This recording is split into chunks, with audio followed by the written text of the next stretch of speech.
Hello there, my name is Jeremy, also known as Jer Plays, and today I kind of wanted to make a more personal video. It's something that I've been dealing with for 6 years now. It's something that's kind of impacted my life a lot, for better or for worse, and that something is called lupus, or systemic lupus erythematosus.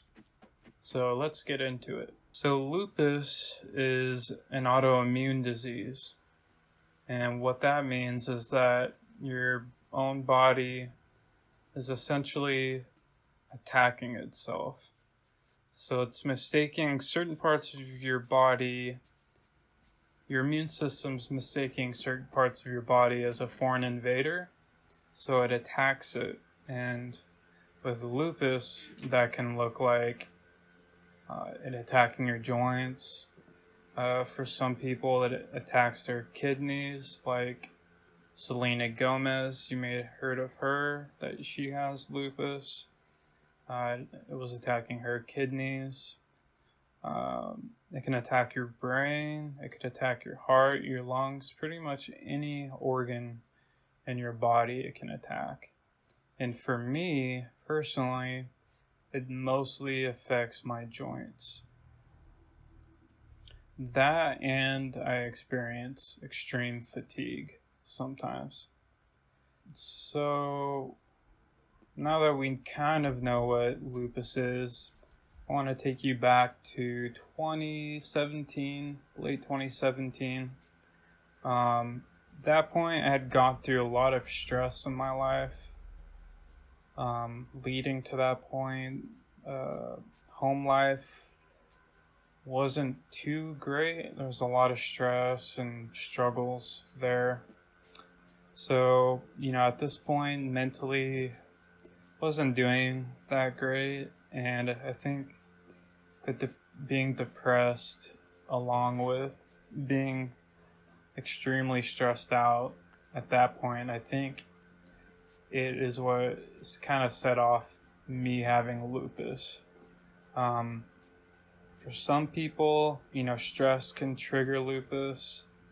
There's also drug-induced lupus with specific drugs. Smoking is a big factor with lupus. Triggering it. Sometimes it's just genetic, like someone down along your family tree had it, For me, I don't know anyone in my family that has it, except I don't really know my mom's family very well. But some people, no one in their family has lupus, and they still end up getting diagnosed with it.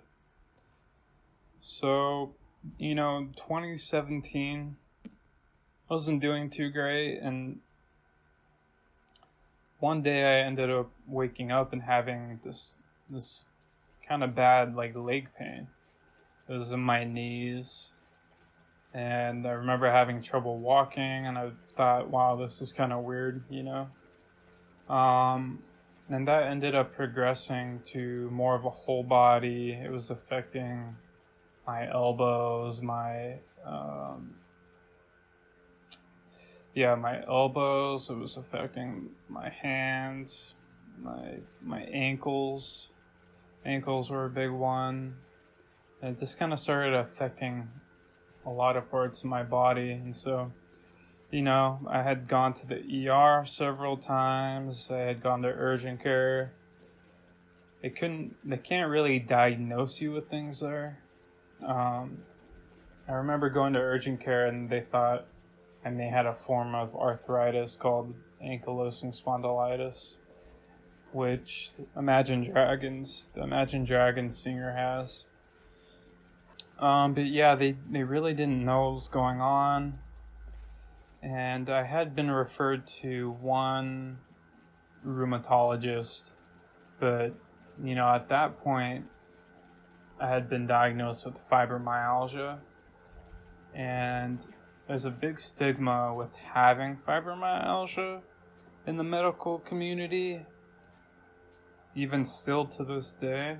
A lot of people think that, oh, if you're diagnosed with fibromyalgia, you're just whiny, like you just want to complain, you're seeking drugs, like there's like something wrong with you mentally.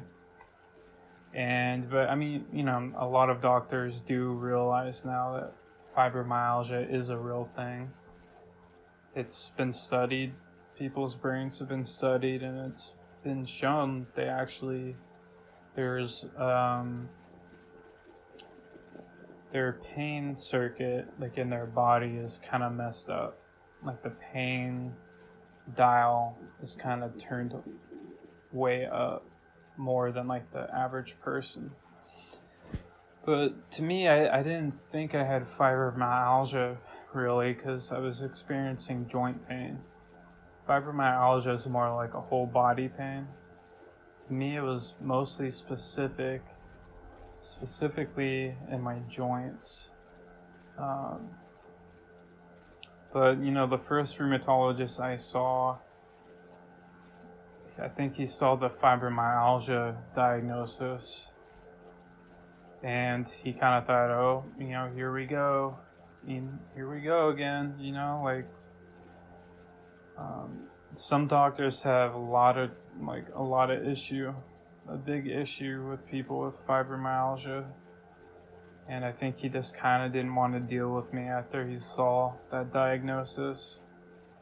And yeah, it was not a good experience with him, honestly. He thought my blood work was false positives and thought it was more psychiatric than actual physical, like, illness. And it just wasn't a good experience. And even the general practitioner doctors I saw at that point, they weren't really helpful. It kind of just seemed like it was like a revolving door of patients. They didn't really want to deal with me, especially because they didn't know what was going on. So I had like a lot of trouble with doctors up to that point. But finally at one point I just had enough, and I'm like, I don't care if people don't believe me. I'm gonna figure out what's going on with my own body. I don't care if people don't take me seriously. I'm gonna keep trying until I find someone that does, and that's the big part of kind of what I've learned, is that through life, whether it's medical or your education, or something happens to you, like, you have to be your own best advocate. Even when other people don't support you, they may not believe you, they may belittle you, at the end of the day, you're the one that is there with yourself 24/7. People can have their opinions, but they don't pay your bills, they don't take care of you,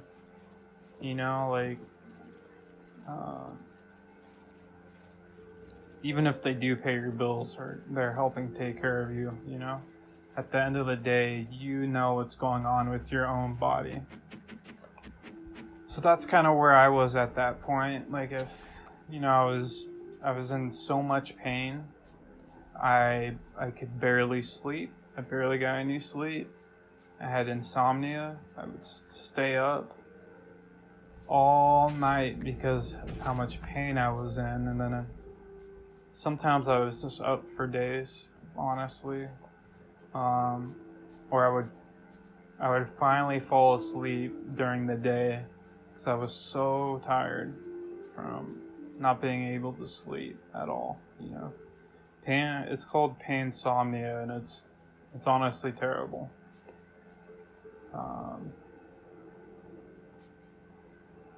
So I ended up going to an urgent care.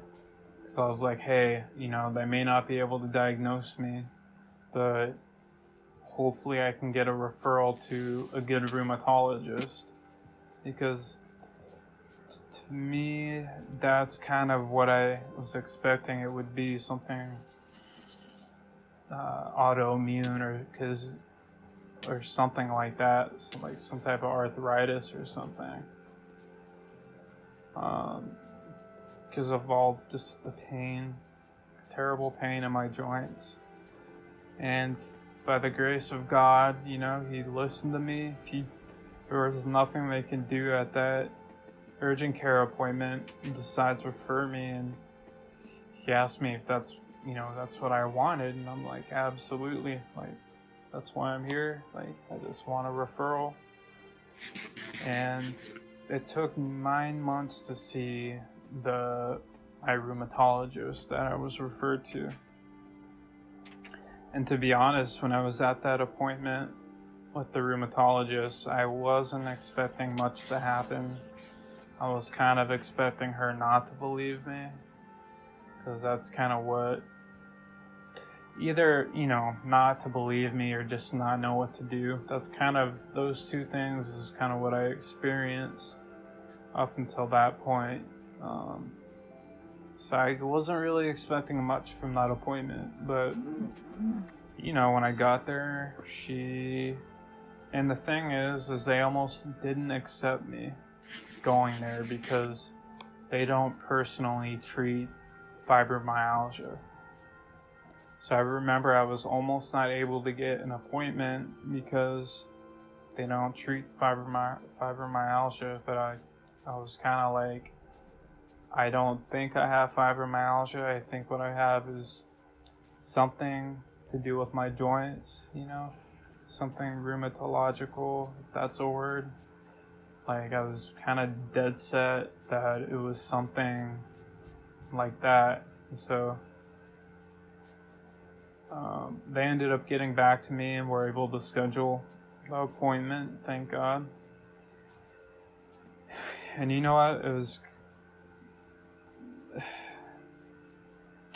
when I saw the doctor, it was one of the first times that someone actually listened to me. A doctor actually really listened to me, and she looked over my blood work. She listened to my symptoms that I had. She looked at my joints, like, observed me. And I remember one of the last things she did was, and this is kind of what she does at every appointment I have, like one of the last things she does is she looks at my hands. And the thing is, I've had this for years. If I'm in a cold environment, my hands turn purple or blue and white sometimes. And I always thought, dang, I have bad circulation or something. And I've had friends and family notice it too. And in high school, my friends would be like, dude, like, you're turning blue, It was kind of embarrassing, like, when it got cold out. And she saw that, and she was like, uh-huh. And what she ended up telling me is that that's called a Raynaud's. And Raynaud's is I think it's an autoimmune disease. And for a lot of people that have, they have rheumatoid arthritis or scleroderma or Sjögren's or lupus, a lot of times, a lot of people that have those diseases also have Raynaud's. Now, you can have Raynaud's just by itself, but they often come together. And with that, and then the blood work I had, and the symptoms I've had, and, her observing me, she said that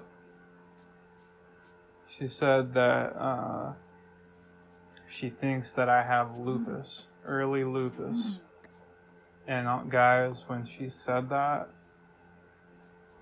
I kind of disassociated. Like I was seeing, it was like a movie moment, like it's very surreal. Like I saw myself in third person, kind of almost out of body, because it was kind of shocking to hear this doctor who almost wasn't going to take me in because she doesn't treat fibromyalgia. I almost wasn't going to get seen by her. To her telling me that she thinks I have lupus. And, it's kind of was one of the greatest days of my life because I finally had an answer. I finally knew what, was happening to my own body.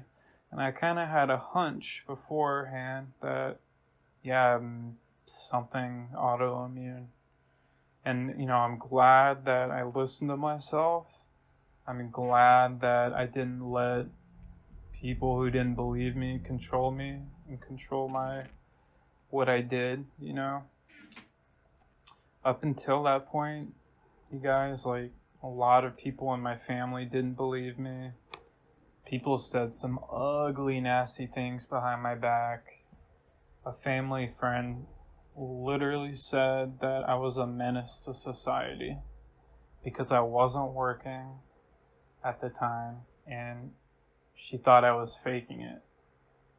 So she said that I was a menace to society.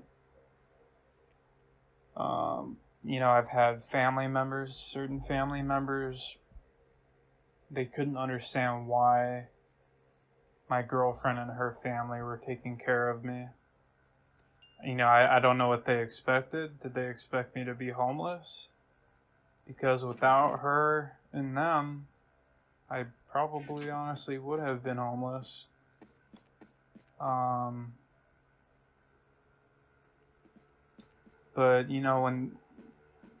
when the rheumatologist told me that, it was shocking. But it was also one of the greatest days of my life because I finally had an answer. And when I got into my car or my girlfriend's car, and I told her, she was like, what happened? Like, what, and she took that day off so she can drive me to the appointment. She took a day off from work to drive me there.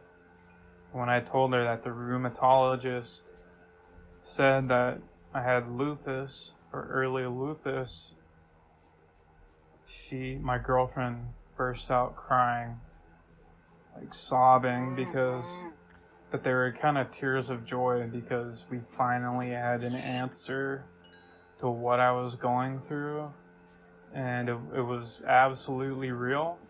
And it was a very tumultuous up to that point, you guys. Like it's hard. It's hard as the person with it to not be medicated and to, at that point I had lost 30 pounds. I used to be a very physically fit guy. I loved working out. I loved traveling. I was working very active to not being able to get out of bed, losing 20, 30 pounds. And I was like a pencil. Like I was so thin. And I barely got any sleep. I had no idea what was going on with my body. And on top of that, people very close to me didn't believe me, and so when we got that answer, it was very relieving, even though after I was diagnosed with that, I did grieve. You go through a grieving process, because lupus, if you have lupus or anything like that, it's not curable. At least not yet. It's something that you live with for the rest of your life, and when things change in your life, if you develop a disease like this, you're not going to go back to your normal self. And that can be very, very hard sometimes. And it's very vulnerable too. I struggled a lot because, especially before I was diagnosed, I honestly didn't know how I was going to survive. I couldn't find any answers, and people didn't believe in me. A lot of people didn't support me. They wouldn't support me. They don't want to support me. And I was like, how am I going to survive? How am I going to live, essentially, if people don't believe me, if I can't get answers from a doctor, like how am I going to live, And that caused a lot of anxiety and a lot of turmoil. And I honestly was diagnosed with PTSD early in 2022, I was diagnosed with PTSD, and I had these anxiety symptoms that my anxiety was so extreme, I didn't know what was going on. Like, I could barely leave the house. It was so hard for me to drive around.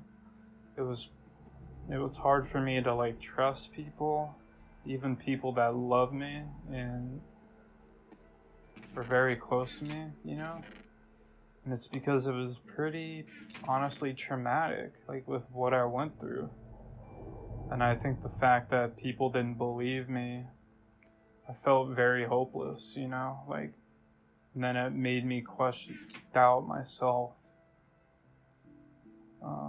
Even though, I know what I'm going through, it's people gaslit me, and I ended up gaslighting myself too. Maybe they're right,